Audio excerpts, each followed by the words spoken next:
സുഹൃത്തുക്കളെ എല്ലാവർക്കും നമസ്കാരം. നമ്മൾ ഇന്ന് പരിചയപ്പെടുന്ന പച്ചക്കറി ഇനം ചുരങ്ങയാണ്. ചുരക്ക എന്ന പേരിൽ അറിയപ്പെടും. അതിൻ്റെ ഗുണങ്ങളും കൃഷിരീതികളും നമുക്ക് നോക്കാം. നമുക്ക് വീട്ടുവളപ്പിൽ ഒന്നോ രണ്ടോ ചുരങ്ങയൊക്കെ നട്ടു കഴിഞ്ഞാൽ നമുക്ക് ഒരു വർഷത്തോളമൊക്കെ വിളവ് കിട്ടും. പ്രത്യേകിച്ചൊരു ഗുണമെന്ന് വെച്ചാൽ നമ്മൾ വലിയ രോഗകീടങ്ങളൊന്നും ആക്രമിക്കാത്തൊരു ഇനമാണ് ഈ പച്ചക്കറി. അപ്പോൾ നമുക്ക് അതിന് ഗുണങ്ങളെ പറ്റി പറയാം. ഗുണങ്ങളിൽ ധാരാളം നാരുകൾ അടങ്ങിയിട്ടുണ്ട്. അതോടൊപ്പം തന്നെ ധാരാളം ജലാംശം അടങ്ങിയിട്ടുള്ളതുകൊണ്ട് നമ്മൾ ദഹന പ്രക്രിയ സുഗമമാക്കാൻ ഏറ്റവും നല്ലൊരു പച്ചക്കറി ഇനം കേട്ടോ.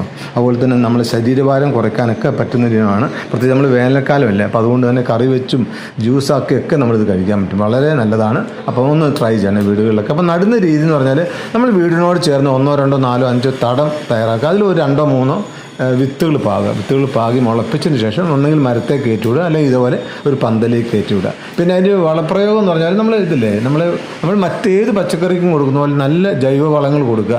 പച്ചില കമ്പോസ്റ്റ്, കരികില. അപ്പോൾ ഞാൻ ചെയ്തതെന്ന് വെച്ചാൽ നല്ല കരികിലയും ചാണകപ്പൊടിയൊക്കെ ഇട്ട് നട്ടു. അതിനുശേഷം വീണ്ടും കരികില ഇട്ടു.